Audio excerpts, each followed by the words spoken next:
Olha, agressão, ameaça, infelizmente isso faz parte da realidade de muitos profissionais de saúde, né? Mas e aí? O que fazer quando uma coisa dessas acontece? Pois é, existe um plano. E hoje a gente vai entender direitinho o protocolo de ação do Conselho Regional de Medicina de Minas Gerais. É um passo a passo, sabe? Para transformar o caos daquele momento em controle. E essa citação, nossa, ela toca num ponto muito delicado, porque muitas vezes o medo, a vergonha, a insegurança, tudo isso faz a vítima se calar. E aí se cria um ciclo perigosíssimo. Só que o silêncio, ele não protege ninguém. O que protege é a ação. E é exatamente sobre essa ação bem organizada que a gente vai conversar. Então, para começar, vamos deixar uma coisa bem clara aqui. Sofrer violência, isso não é parte do trabalho, não mesmo. Não é um risco que vem no pacote da profissão de cuidar. É, na verdade, uma violação inaceitável. E por ser inaceitável, exige uma resposta firme, né? Tanto de quem sofre agressão quanto da instituição. Certo. Mas e quando a coisa esquenta? Quando a tensão explode? O que fazer ali no calor do momento? Olha, as primeiras ações são cruciais. Elas podem definir todo o rumo da situação. Antes de qualquer coisa, antes de pensar em acalmar, em registrar, em chamar ajuda, a regra de ouro é uma só: segurança. A segurança pessoal. Nada, absolutamente nada é mais importante. O primeiro instinto tem que ser criar espaço, se afastar do perigo. Entenda, essa distância não é fugir, não. É o primeiro passo para retomar o controle. O objetivo aqui, gente, não é ganhar a discussão. É como desarmar uma bomba, sabe? E isso se faz com estratégia. Manter a calma na voz, chamar os colegas para mostrar que não se está sozinho e, claro, acionar a segurança do local se tiver. Agora, se a agressão for física, aí a prioridade muda na hora. Saia dali, avise todo mundo, o atendimento pode esperar. A segurança, não. Bom, passou o calor do momento, a poeira baixou, a segurança foi restabelecida, aí começa a segunda fase, a ação formal. E olha, não são só sugestões não, é um protocolo oficial pensado justamente para que nada se perca pelo caminho e para que o suporte necessário chegue de verdade.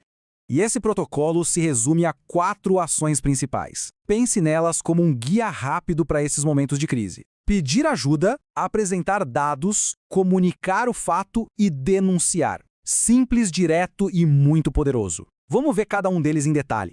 O primeiro passo, pedir ajuda. E isso, gente, é fundamental.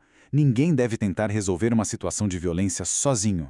A primeira ligação é para a gestão imediata, para o gerente, para o coordenador, e se a situação ficar mais grave, não pode ter hesitação. Tem que chamar a polícia ou a guarda municipal. Isso não é exagero, é oficializar o que aconteceu e chamar quem pode intervir de fato. Passo número 2. Apresentar dados. Pense nisso como se estivesse construindo um caso, sabe? O boletim de ocorrência, o famoso BO, é a base de tudo. E os dados dos envolvidos, de quem agrediu, de quem testemunhou, isso são os pilares. Sem esses dados, qualquer ação lá na frente, seja na justiça ou na administração do hospital, fica muito frágil. Vamos para o terceiro passo, comunicar o fato. Isso aqui tem 2 objetivos bem importantes e imediatos. Primeiro, claro, é garantir que os pacientes não fiquem sem assistência. Então, a gente comunica para que outro profissional assuma. E segundo, é colocar o problema oficialmente na mesa da diretoria, tanto a clínica quanto a técnica. A partir daí, a liderança não tem como dizer que não sabia de nada. E, finalmente, o quarto e último passo: denunciar. É aqui que um problema que parecia individual vira uma ferramenta coletiva. Porque denunciar lá no site do CRM-MG não serve só para buscar amparo. Transforma um incidente em estatística, em dados. E são esses dados que mostram padrões e que forçam a criação de políticas de prevenção melhores, mais eficazes. Até agora, a gente falou bastante sobre o que o profissional deve fazer.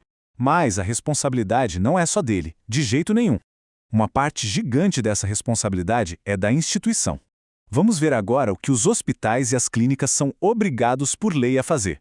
E olha, este ponto aqui é crucial.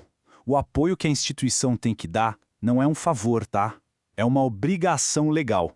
E saber disso muda o jogo, porque aí o profissional deixa de ser uma vítima isolada e passa a ser alguém que pode e deve cobrar os seus direitos, com base na lei. Dá uma olhada nesta tabela. De um lado, os direitos do profissional. Do outro, os deveres da unidade de saúde. É uma via de mão dupla, sem espaço para dúvida. Por exemplo, o direito de receber apoio psicológico cria, para a instituição, o dever de fornecer esse apoio.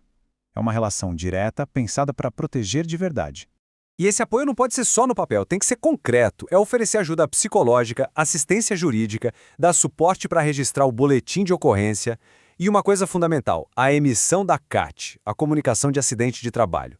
Isso reconhece oficialmente que a violência foi um acidente de trabalho e traz todas as implicações legais que vêm com isso.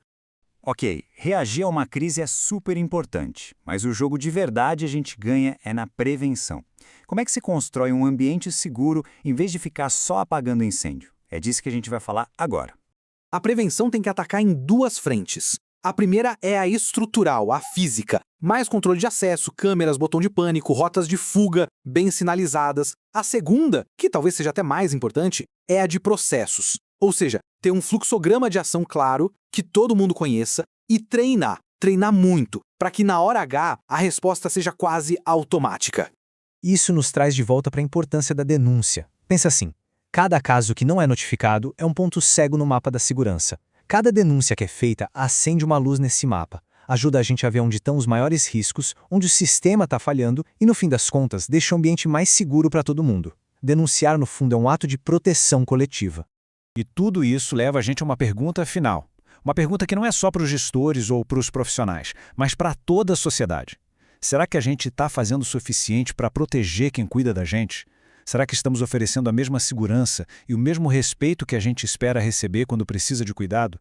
Para quem quiser saber mais ou precisar fazer uma denúncia, o canal do CRMMG está aí, disponível. É importante a gente lembrar sempre, informação é poder e ação é proteção. Usar essas duas ferramentas é o único jeito de garantir que os nossos ambientes de saúde sejam o que eles devem ser, locais de cura e de segurança, para todos.